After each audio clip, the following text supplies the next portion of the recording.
Well, welcome. This is Mike from NXT24. Glad to be with you today on Super Bowl Sunday. We're just going to make a quick time of it today, real short. We're going to offer the overview of NXT24 book, part number 4, titled Calling Sharing My Path. But before I begin, I want to just mention that our book, Next24, is available on our new website, www.next24book.com. You can also find us on Facebook, Next24 Personal Development Users Group. I'd love to have you join us and share. You can also find us on YouTube. When you go to YouTube, just type in Next24 Book, and you should find us. I'd like to introduce my co-host, Sheri. Hi, guys. We're back. We are back. And we want to just again discuss our book. We're on section 4, which is going to be on pages 97 to 120. And this book really is talking about building the foundation of when we decide we want to make change. And I also want to mention, I hope that from last week's show that you did your bucket list and you started to do your dream board and started to find that to lift you and promote things.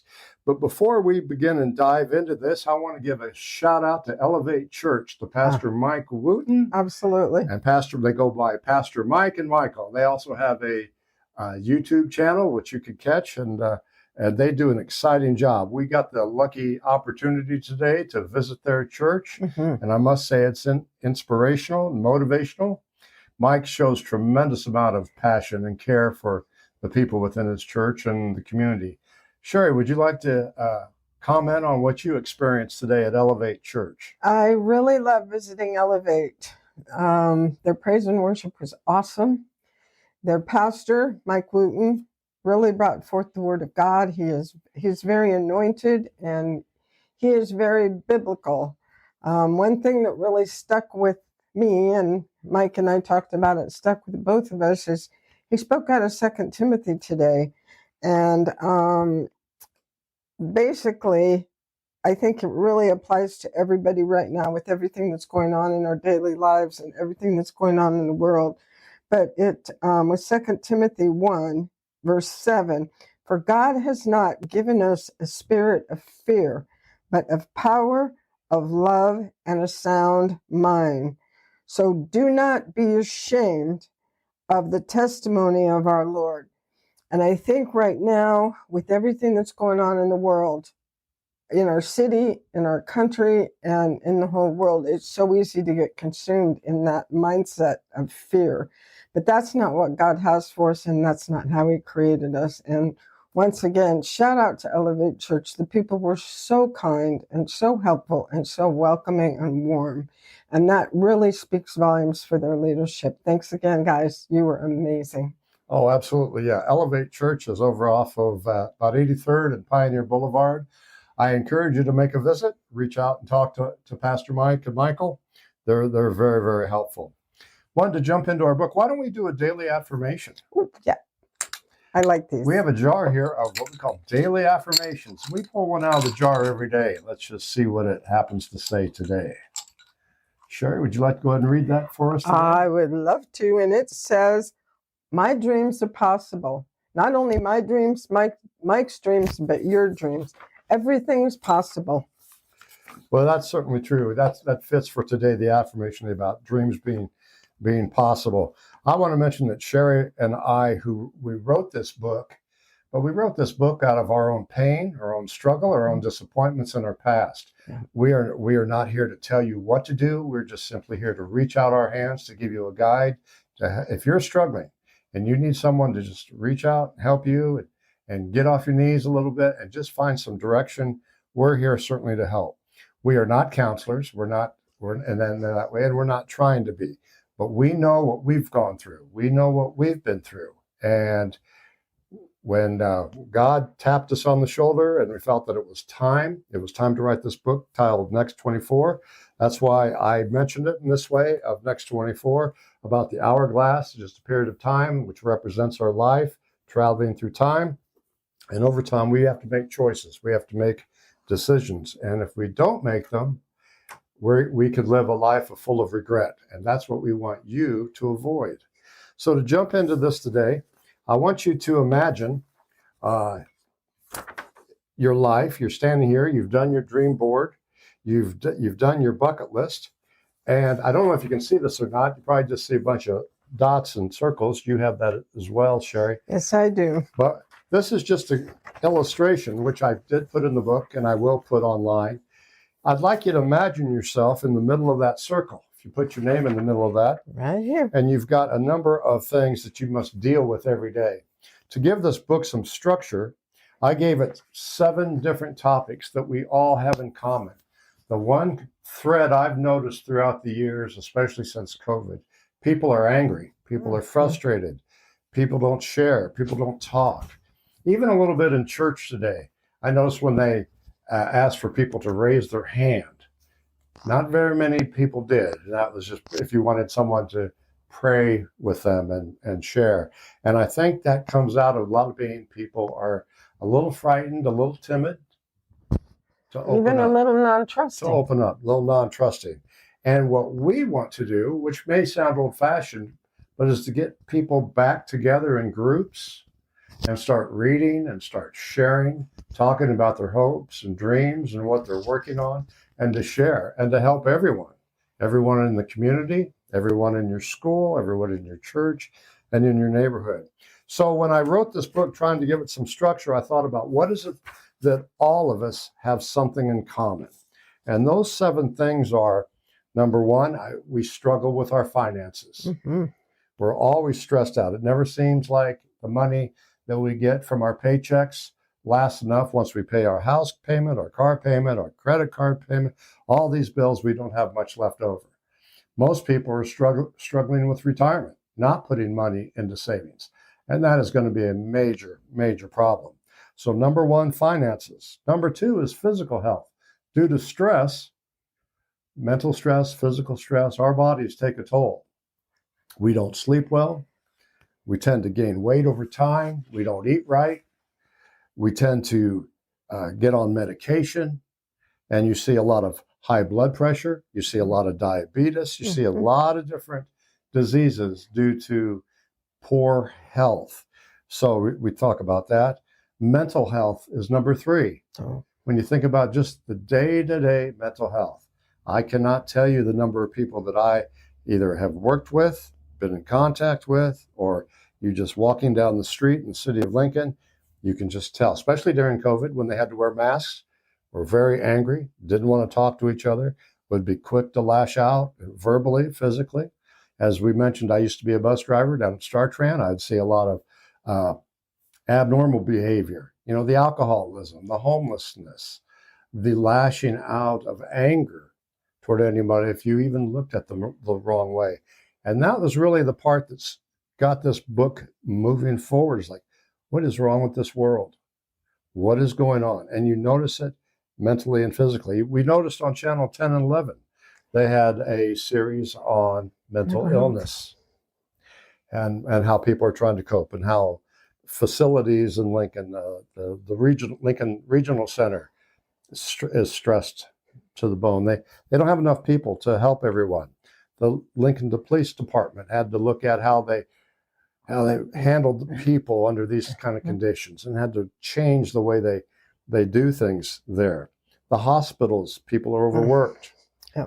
Doctors overworked. Nurses are overworked. I think the whole state is inundated with mental health patients with mental health issues, and there's no help for them. There's nowhere for them to go. No. I mean, there's not even facilities that have enough room for some of these people. No, there's not. And also, what you notice anytime you open up your app on your phone for the news, what do you see throughout the country, throughout the world? Violence. Yes. Violence against people.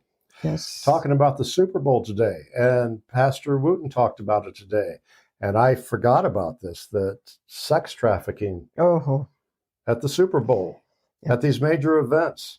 Sex trafficking is at the Super Bowl is one of the biggest times in the United States, with the highest percentage where sex trafficking goes on. And I'm sure it's even higher this year because it's in Las Vegas, because we all kind of know what goes along with things in Vegas.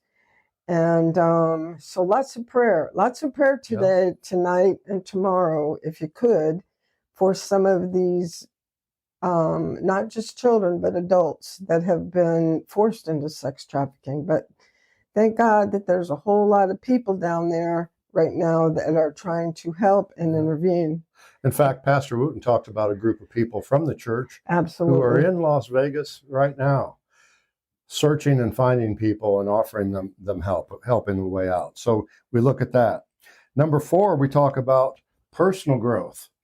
For years, just due to work stress, life stress, separation from the church, separation from God, separation, divorce, death in the family, illness, so forth, that we lack sometimes our personal growth. We get so tired doing the day-to-day things that we get burned out, that we stop learning. We stop learning. We stop reading books. We stop growing. So personal growth is another area to talk about. Careers. How many people in the last 10 years, 15 years, due to COVID, the economy, have been laid off? The number of layoffs, the number of demotions. There was a period of time back in the late 90s, the home mortgage crisis, due to a lot of things that went on in that, where mortgages were bundled in a stock market package, and that just bottomed out. People lost their homes, a lot of foreclosures, and then 9/11. You think about 9/11 and what that did with the economy. Not to mention the over 3,000 people that died at that World Trade Center, and how that had a ripple effect. We've gone through that, and then we go through COVID, the number of wars we've gone through. I just think of since my lifetime, born in 1961, when I think about in the 60s, they had Vietnam. I really didn't understand.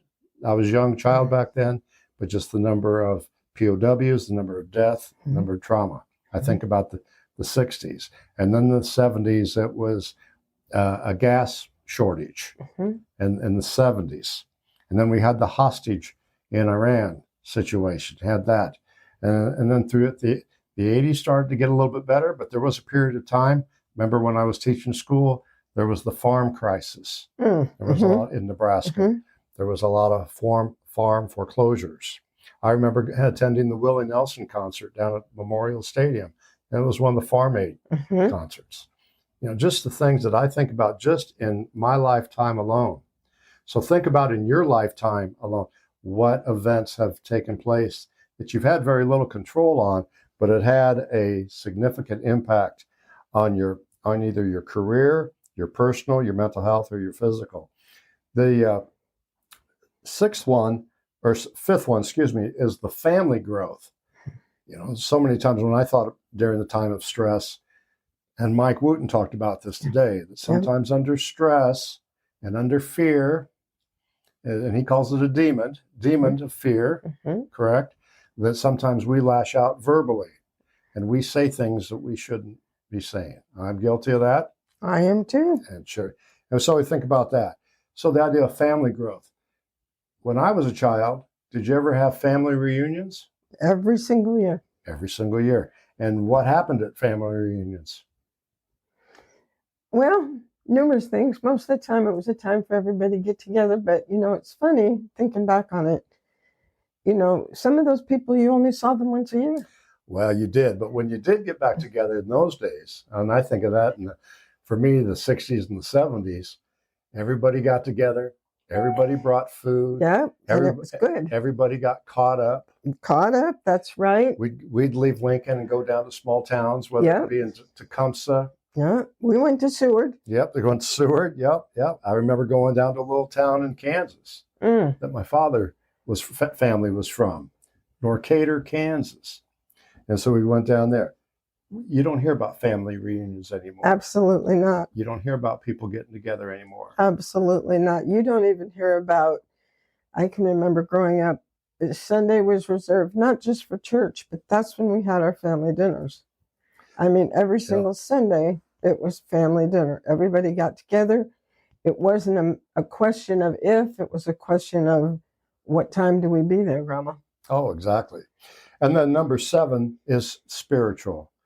I'm ashamed to tell you that throughout the years, just due to stress and worry and doubt and fear, Pastor Wooten would call those demons in your life, that separates you from church. You don't think about God the way you should. You don't have the relationships you do. Oh, that's our famous dog, Harley, so excuse the barking. He's our partner. He keeps us safe. Yes. So excuse the barking. He's rescued us from so many UPS and FedEx and Amazon Yes. guys you just can't believe. 4:00 this morning, Yes. he rescued us, and 8:00 this morning, he rescued us. I'm telling you. So every day seems to be a rescue. So spiritually part of that. And so when I really looked at that, is how much I really don't know about. I know the idea of God. I know the idea of church. I know the idea of Christ, but I don't really know the intimate details like I should. Does that make sense? That makes total sense, Mike. And it's, I think sometimes, it's one of these to me. I came to know Christ. Of course, I was raised in church, Sunday school, church service every single Sunday, just like family dinner.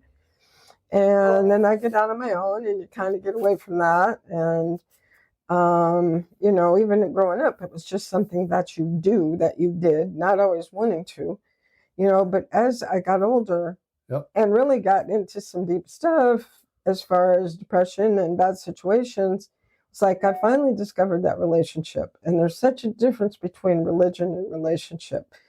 The relationship is something just like with your families. It's something that you have to constantly cultivate with God, that you have to constantly have that conversation with the Lord and talk to him about stuff. It doesn't have to be formal, thee, thou, thou, and the. It just has to be, hey, God, I'm struggling right now. I need your help. What do you want me to do? Absolutely. Yeah, it sure can. And what the beautiful thing about this book is you don't have to work on all of these categories. Mm-hmm. That's not where we're saying. We're just giving you what we felt we wanted to work on and improve on. You may have something totally different you want to add or take away, or maybe you want to work on one thing, or maybe it's a few things. Absolutely. But the reason why I approach it this way is I look at this part of the book as you're building now your foundation. You've done your bucket list. You've done the dream board, and now you're looking toward the future. Well, then the future's far way out. When I think about, we'll just use finances as one example, and Sheri and I are in this boat. We didn't save enough for retirement, and most people haven't. Right. And the reason why they haven't is because they lived paycheck to paycheck, or mentally they felt they couldn't afford it, or they did do their 401k match at work and the economy went down, or they didn't put enough money into it, or when they realize they think they're going to have enough money for it, that it's not enough if they retired. I can't tell you how many people who they thought they were going to retire at 62, or say, oh, no, I'm going to work to 65. They get to 65. Oh, no, I can't afford to retire. Now they're going to work to 70. Now they're going to work to 72. And in the past 4 or 5 years, I know, I would say, of 3 people who, when they retired, within 6 months, they passed away. Right. They died. Right. And that's such a shame. So we're really wanting to help you have a quality of life right now. Don't let the years go by. Don't let them drift. Don't suffer so much in silence. Don't let it go. So chapter 4 is quite a bit. So part 4. So we're just going to go over the top of the surface a little bit, and then in future podcasts, I'll dig deeper into each area for your information. But I do want to point out back to the finances. The one thing that I looked at, which was a significant help to me, is Dave Ramsey. Dave Ramsey and what he calls the baby steps, the 7 baby steps to become debt-free. And we'll go over that more in the future. But I just wanted to give that as an example. And it works. It does. It does. So moving on through the book, I want to mention NXT24. It really is a powerful personal development book that's going to delve into the aspects of our lives. As I said, Sheri and I put this together to really provide a candid exploration of life's challenges, triumphs, and the pursuits of true joy. In our podcast today, we are diving into the heart of that part of the book and to explore these areas. I'm just going to go down the list a little bit again and touch on this, and then Sheri will talk about some examples. But number one, again, think about, if you're taking notes, and I hope you are, physical growth. Our bodies are the vessels through which we experience, whether it's maintaining good health, staying fit, or nurturing our well-being. Physical growth is essential. Now imagine the foundation of a robust health that supports you throughout your life's journey. So get some sleep, eat well, get daily exercise, and put the effort into that. You will feel better. Your body will respond.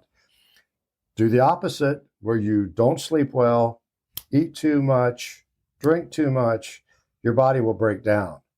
And your chances of cancer, diabetes, other areas, is just simply going to increase. Your quality of life will not be good. Number two is your financial growth. Money matters. It does. It impacts us all. From budgeting to investing, financial growth ensures stability, freedom, and the ability to pursue your dreams. This is crucial. This is a big part. Picture a financial foundation that allows you to retire comfortably and support your loved ones and create lasting memories. So I would recommend start there. Review it. Review your finances. Absolutely.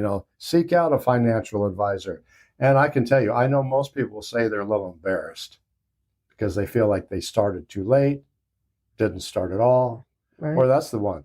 Why start now? Yeah. Or that they're so far in debt, they feel like they're drowning, and then they're really embarrassed to go to somebody for help. Yes, exactly. Number three, they talk about spiritual growth. Regardless of our beliefs, spiritual growth connects us all to something greater. Think about that. It's about finding a purpose and inner peace and understanding. And I can tell you from my own life, there were years of a lack of inner peace. Always searching, always struggling, trying to get that better job, trying to move up the ladder. That was what we were taught in school. Move up the ladder, work, move up the ladder, move up the ladder. But that doesn't always happen. That rung up the ladder is not a straight line.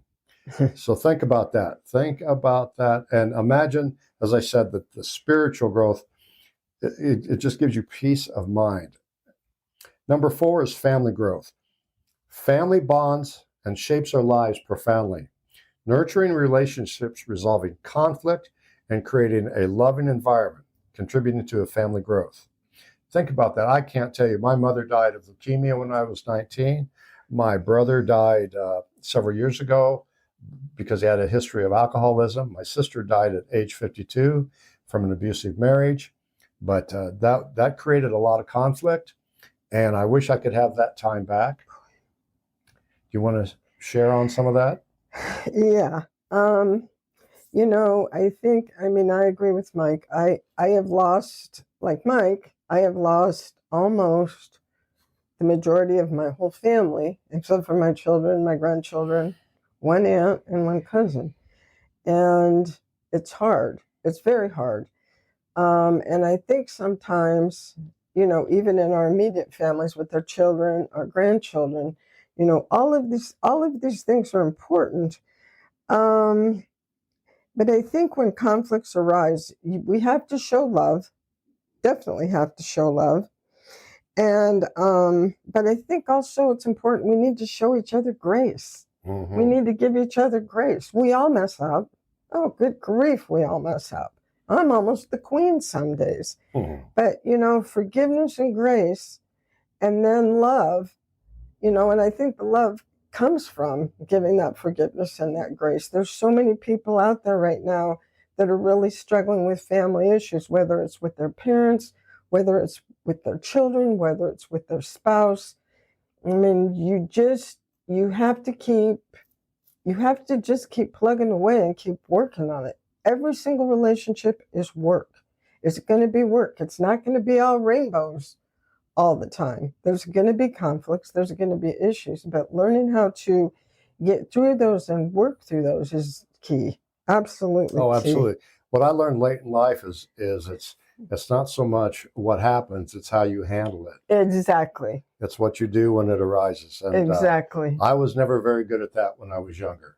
I took it personal. I would take a lot of things personal. Yep. You couldn't help but take it personal. Their pride gets in the way sometimes. Isn't that the truth? Pride and insecurities. Number five will be career growth. Our work occupies a significant part of our lives. So take a tip from Jim Rohn. And if you haven't listened to Jim Rohn, I would suggest that you Google him on YouTube and just listen to some of his audio. He's very, very good at just talking about personal development in the areas of the marketplace. He uses the phrase, if you want to make more money, work harder on yourself, gain some skill. You know, and then mental growth, our mind's the most powerful tool to staying positive and affirmations. Mental growth encompasses an emotional intelligence and a self-awareness. I want to stop there and recommend a book to you. There's a book that, and Sheri can talk about this too. There's a wonderful book on daily devotions. When I was going through the process, Sheri and I we were hurting daily. We didn't feel good when we woke up in the morning. We always didn't feel good when we went to bed at night, just exhaustion. All this change and writing this book and the day-to-day work we had is mentally and physically exhausting. There is a book that you can get on Amazon, and you can go to I think it's billygraham.org. I think so, yeah. But it's called Billy Graham, Hope for Each Day. It's morning and evening daily devotions. And the writing in here is just exceptional. It's just an outstanding book of daily devotions. And there's a morning devotion and then a night devotion. And it really helps to read that night one even before you go to bed, because it just kind of gives you that peace where you're able to sleep a little bit better and kind of shut your mind down. I want to say too, Mike, you can get this on Amazon. I got my copy of this just on Amazon. Right. So it's readily available, that's for sure. And he has numerous devotional books, but this one is right up there with the Bible as far as Mike and I are concerned. And as a testimony to this book, what I found was before work, what it did was ease my mind, ease my thoughts. Because before I'd go to work, I always had a little bit of anxiety, not always knowing what I'm going to deal with throughout the day. But the readings in here will give you a peace of mind, absolutely, a mental strength for the day. It'll help you get through the day. There's been a number of times, because I relied on what was said here in this book, the daily devotions, that I kept myself calm on the bus. Not so quick to respond, and maybe a little more gentle to the people around me, if that makes sense. A little calmer. Maybe realized, here's a key point, realize that the person that you're working with or come in contact with is that they are going through a bad day. Absolutely. And also, I think, always remember too, you need to be gentle with yourself first also. Exactly. You have to be gentle with yourself first and give yourself some grace, and then get your hope from things and books like this and devotionals like this, even from the Bible. But I also have noticed, Mike, that on days where I forget or we forget, we try to do this together, but on days when we get so busy, get up, we got appointments, we got to rush, and we don't do this. No. We don't make the time to do this, that it really kind of makes our day kind of spiral the other way rather than the good way. It really kind of helps set the tone for how your day is going to go. And this will get you through day by day. It's a wonderful book. We'll get through it more down in other podcasts, but I personally give a testimonial out to Billy Graham. I can't understand why sometimes when I bring it up, he gets ridiculed, made fun of. I don't understand that. I really don't. I remember as a child, my parents would turn on the television and it'd be Billy Graham. Now, I didn't understand it back then. There was just this gentleman with this wonderful booming voice.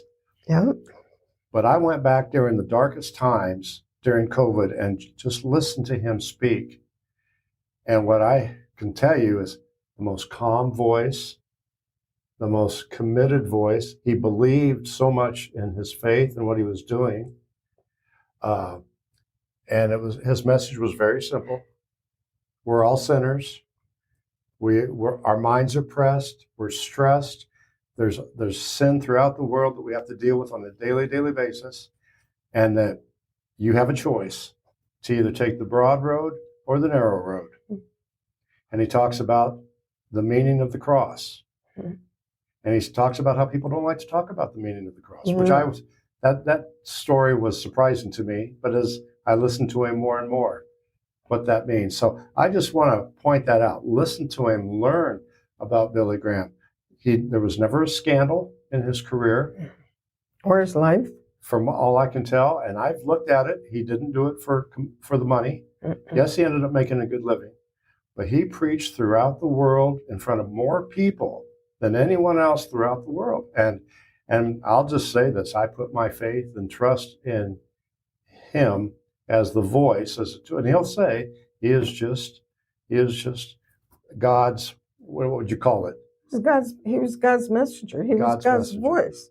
I mean, God spoke God's word through Billy Graham. And if you listen to him, and you can go on YouTube and you can watch all of his crusades, so much about him. It's amazing. I mean, he preached almost up till the day he died. Mm-hmm. And he wasn't perfect by any means. He wasn't perfect by any means, and he would be the first one to tell you that. Mm-hmm. But God spoke through him, and so many people came to know Christ through the words that came out of Billy Graham's mouth. I mean, and it wasn't a stand up there and yell and scream and whip people into a frenzy, and he didn't consider himself the pastor or the church. His message was for everybody, and I think a big testimony to his life was that he was invited, he was wanted, he was sought after by some of the top politicians, not just in the United States, but around the world, even in the communist countries. Mm-hmm. You know, for some of you in our age group, we can remember when in Germany, there was East and West Germany. There was a wall that separated that country between communism and independence. But even East Germany and even Russia at the time, they invited him over to speak over there. You know, the Asian countries. It blows my mind when you go back and you start researching some of these things. Yeah, if you have the time, just go on. You can Roku channels. There's some documentaries on him as well. You can find him as well as YouTube. You can go to billygraham.org and find out the information. But we're not promoting him as promoting him. We're just saying that his existence, his books, his story, his message was a positive thing for us. You need to seek out the leader of churches or gospels or whatever you want to call it, that helps you, that you can listen to, that you can trust, that you believe. Absolutely. But we can also, exactly. So, Sheri, moving on, can you give any other examples that you can share regarding these 7 areas? Well, I mean, they're all separate, but they're all tied together. I mean, you know, you go down and you go, the physical. When you're having health issues and you're not feeling good, you tend to get caught up into that. And that's what your mind is on all the time. You know, you hear all the time of people saying, get out and walk for 15 minutes. You know, and I've had times in my life where I'm like, oh yeah, where am I going to have time to do that? Or, you know, I just don't, whatever. I just don't feel like it. Well, let me tell you, when I started doing that, I was amazed at how much better I felt, not just in my body, but in my mind and, you know, mentally, even spiritually. It made such a big difference. You know, you go down to the financial growth, good grief. How many of us, especially the way economics are right now, I mean, the interest rate just keeps going up and up and up. You know, I mean, I see people on social media that are just begging for places to live at a reasonable price because they can't afford where they're living and their rent's going up, or they can't afford their house payment. And there just aren't places out there. It's almost getting to be scary. And that weighs on you. It weighs on you like heaviness, like you can't believe. there's so many things with all of these, your spiritual growth, your family growth, your career, your mental growth, your personal growth. It seems like a lot, but like Mike said earlier, if you just need to take one of these and and concentrate on one of these at a time, it's not so overwhelming. And you got to remember that this whole journey is personal. This is exactly what works for you. Okay, well, this worked for Sheri. Well, this worked for Mike, but this part, I don't know if it's going to work for me. Well, then you're the one that has to pick and decide what is going to work for you, because you start putting these together and working them, and you will be amazed at the changes that come in your life. We've all got stories. We all can share stories about good times, bad times, the good, the bad, and basically like Clint Eastwood, the good, the bad, and the ugly. We've all got them.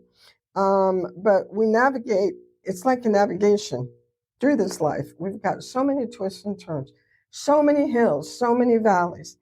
We are here, NXT24, the book and the workbook is here to help you, to give you practical ideas, but also, we're trying to create a community where we can lift each other up, where we can put out that helping hand and lift each other up. We're not trying to be famous. We're not trying to make a whole pile of money off of this. We just want to help people because we've walked where you're walked, and we still struggle with some of this. So, I mean, that's kind of it in a nutshell. No, every day. And I want to also add what Sheri said. We just want to be facilitators. Our goal, our next step, and our goal and dream would be, we are looking for locations within the Lincoln, Omaha, or surrounding areas. We have run up against some resistance the last couple of weeks. Yes. And I really don't understand why. I mean, we've gone knocking on doors, we've visited churches, and the lesson or the takeaway we're learning from that is not everybody wants people from the outside to come in to teach a class, to teach a course. All we want to do is use a classroom. All we want to do is offer a place for people to come and talk and share and worship if they want to. Absolutely. But just start a conversation and start using this book as a tool. Many people have natural talented gifts. Sheri's a giver in the nursing field. I kind of joke with a lot of people that are pastors and preachers. Well, they're a preacher, I'm a teacher. And that's been kind of my background. I just simply want to teach a classroom and to guide people through the process that I know that will let them become aware in their minds, help them comprehend what's going on, allow them to make a conviction to what they want to work on, and then to help them create an action plan that will get the positive results. And that's the circle. That's the cycle. Absolutely. That's the cycle. You go from unawareness to awareness, from awareness to conviction to action. Absolutely. And that is the process that we all take on everything we do. We just don't know it. Right. We just want to bring this up to the conscious mind and thought, so that you can go, oh, wow, I never thought I could do that. Oh, wow, I never thought I would do that. We never thought we'd put this together. But we're dedicating our life to this book and this process. So in conclusion today, and the takeaways, Sheri, do you have some final thoughts? Yeah, I'm just really quick. I mean, all of the 6 things that we kind of touched on, we'd kind of like to leave you just with quick scriptures that go along with all of these things that really line up biblically. Your physical growth. But someone will say, you have faith and I have works. Show me your faith apart from your works, and I will show you my faith by my works, which is in James 2:18. This has to kind of do with the personal development, because just as faith without works is incomplete, physical growth requires intentional actions, exercise, nutrition, self-care. Our deeds reflect our commitment to grow. Financially, there's lots of scriptures that talk about finances, but For though by this time you ought to be teachers, you need someone to teach you again the basic principles of the oracles of God. You need milk, not solid food. Hebrews 5:12. Financial wisdom is kind of akin to spiritual maturity, like moving from milk to solid food. We progress from basic financial knowledge to wise stewardship. And that's not just with money, it's with everything we have, including our gifts. Spiritual growth, but grow in the grace and knowledge of our Lord and Savior Jesus Christ. To him be the glory both now and to the day of eternity. Amen. 2 Peter 3:18. Just as we grow in grace and the knowledge of Christ, spiritual growth involves deepening our relationship with God through prayer, study, and obedience. Family growth, when you pass through the waters, I'll be with you. And through the rivers, they shall not overwhelm you. When you walk through fire, you will not be burned, and the flame will not consume you. Isaiah 43:2. Family growth faces challenges, but God's presence is what sustains us through everything. Similarly, family bonds strengthen through shared experiences and resilience in growing together. Mental growth, your word is a lamp to my feet and a light to my path, Psalm 119:105. Just as God's word illuminates our spiritual path, mental growth involves learning, seeking wisdom, and expanding our understanding. Personal growth, and I am sure of this, that he who began a good work in you will bring it to completion at the day of Christ Jesus. This is one of my favorites. Philippians 1:6. God initiates our growth journey, and we persistently work toward becoming our best selves. It is a lifelong process. And when we try to tie all of these things together into one, God created man in his own image. In the image of God, he created him. Male and female, he created them. And that's Genesis 1:27. Just as we're created in God's image, personal growth aligns us with his purpose. Scripture and personal development are like sisters. They're intertwined and guiding us towards wholeness. And I really, really like that wording. I really, really like that wording, that our personal growth aligns us right up there with God, and intertwines us with him and the purpose that he has for our life. Oh, that's excellent. That reminded me, I was going to say that. I'll never forget when Billy Graham did a TED Talk on a couple of years ago on the internet, and he was talking to a bunch of Silicon Valley scientists and computer engineers and computer people. And his word was, where it's at times science and religion are adversaries, they should be looked at more like sisters. Absolutely. Wow, that they can work together to find answers and solve problems. And the one thing, I wasn't going to mention this tonight, but it made me think about this. Billy Graham talked about the one thing that he would like scientists to figure out is the human heart, the anger of man in the human heart, the sin in the human heart, because of what that does to the world, what goes on in the world. And we see it right now with war all over the world, Middle East, throughout all the countries and all the political arguments and the political fighting. We can't seem to solve the human heart when it gets dark. So anyway, that's for another chapter. I just want to conclude then a few final takeaways and some tips as you're looking at this. What I had discovered as I went through this, I just want to share if you're taking notes. Right now, if you're still struggling or you're working on your mindset, begin searching out books. Find the books that you are specifically interested in. Get excited about learning again. When I started to do that, I realized because of work and family and day-to-day things, I hadn't cracked open a book in years. But once I started reading a book again, some peace came over me, some joy came over me, some relaxation came over me. And I enjoyed it. I liked it. It was fun. So start getting into that. And the physical, start an exercise program. You see right now, we do daily transformation activity. Just start working out, common sense. Work out, eat less, eat right, start feeling good, get your heart rate up.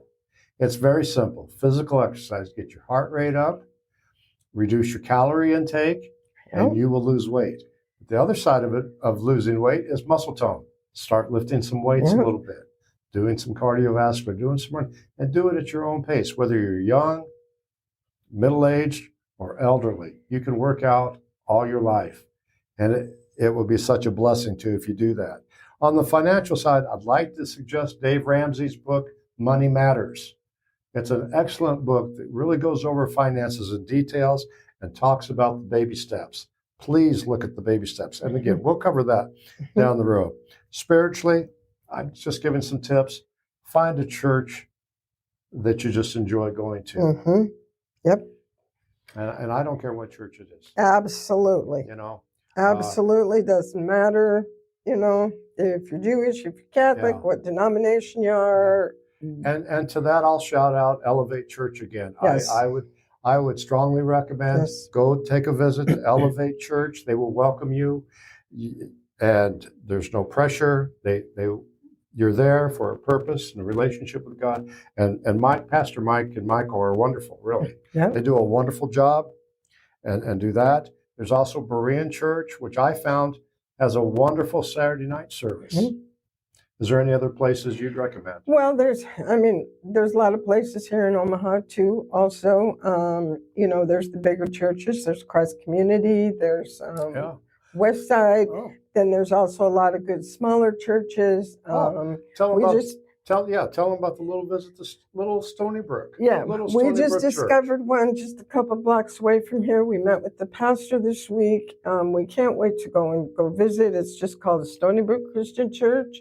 There's also one in Northwest Omaha that's called Sunny Slope Community Church. Awesome pastor there. It doesn't have to be in your neighborhood. I mean, there's an amazing church with an amazing pastor over off of Sorensen. It's called Eagles Nest Worship Center. I mean, they're just go and visit. If you're not involved in a church right now, go and visit and see. God's going to put it in your heart. You're going to have the peace that this is where I belong. If you're already involved in church, keep going, keep going, keep going, keep going. And get involved as time permits, get involved as what God lays on your heart also. Oh, absolutely. And go at your own pace. Absolutely. For some people, I realize that there's some resistance, there's some fear, they want too much, but just go at your own pace. What's important to you, what you want to learn, but open your mind and open your heart to listening and learning and praying. Absolutely. Journaling. That's just all the tips that I can really give you, and you'll find what's right for you and what you want to do. Number 5, family growth. The only thing I could just suggest or tip there, we get so busy in our daily lives. I've tried to do better at calling or texting my children more often, just saying, I love you. Absolutely. And so forth. That's just don't get a chance to do that enough, and time flies by. Number 6 on career growth, I would just suggest, again, listen to Jim Rome audio, like I said earlier, and he has that statement, work harder on yourself, and life will be easier on you. Just learn some skills, see what you can do better, focus on yourself, don't worry about what's going on around you, focus on you, and do the very best you can. The one thing I can say, I struggled.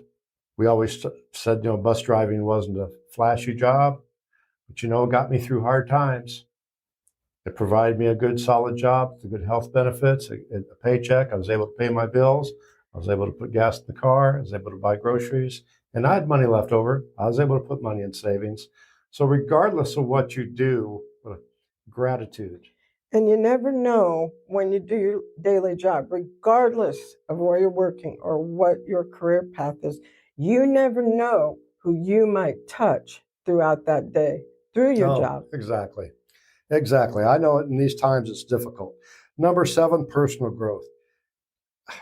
My thought on this was keep dreaming big. I realize that we start looking at the past so much. Keep dreaming big, work the daily process. Create a daily process for you. Get up in the morning and go work out if you can. Do that miracle morning, which we'll talk more about the topic of miracle morning, but it's basically getting up, journaling, saying some devotions, reading some affirmations, getting in about 5 minutes, a little bit of exercise and thought, think out your day. That's just basically to get your mind reset, get it ready for the day instead of reacting for fear and anxiety. And don't forget that cup of coffee. That helped me a lot. No, exactly. And finally, just want to say, think about this as just building your foundation.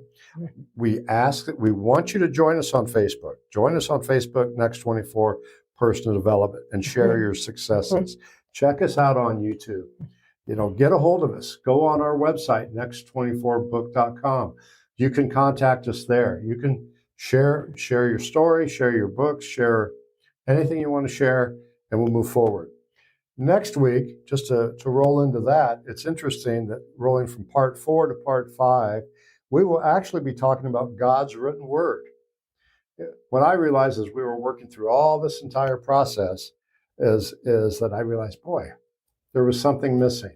And I'll tell you more about that next week about, well, what if I put God into the center of that circle around finances and career and focus, and that God and I together in thought and mind make the decisions of what should I do with these finances? Absolutely. What should I do in this particular situation? What's the best decision in my health? And rely on God and rely on the Bible and search those answers out. Absolutely. And journal those answers out and pray. And I'm surprised as I noticed that when I would pray and I would relax and just wait, the answers would come to me. You're going to make better decisions. Think about God in your life and then think about God completely out of your life. Well, if God's been out of your life and you've messed up and you've made a lot of poor decisions, maybe it's time to start looking the other direction. Yep. Correct? I agree. So, in closing, next week's going to be God's written word. We're going to talk about the Holy Bible. We're going to talk about the book, the how it's structured, how it's put together, the history of the book, things at 62 years old, I didn't know. We're going to explore that. We're going to talk about the problems of sin. We're going to talk about the definitions of sin. And we're talking about the penalties of sin. We're really going to explore sinful ways, sinful things. So in closing, Sheri, any final thoughts? I think we pretty much covered it for today, Michael. And who y'all rooting for the Super Bowl? Yes, we messed up. We should have worn Chiefs and 49ers gear. Sorry. Yeah. So we just didn't have any. So who are you? Because we were rooting for the Lions, just FYI. Yeah, we were for the Lions. Now, are you for the Chiefs or for the 49ers? Well, this is a tough one for me because, I really like Patrick Mahomes. I think he's an amazing quarterback. Their coach is amazing. But, they've had their time in the spotlight. I think it's time to pass the torch on to somebody else as far as the Super Bowl. I'm kind of liking McCaffrey and I'm Purdy, liking McCaffrey too. So. Yeah, and Purdy. That's right. All right, until next time, we'll see you next week. Thank you. Thank you.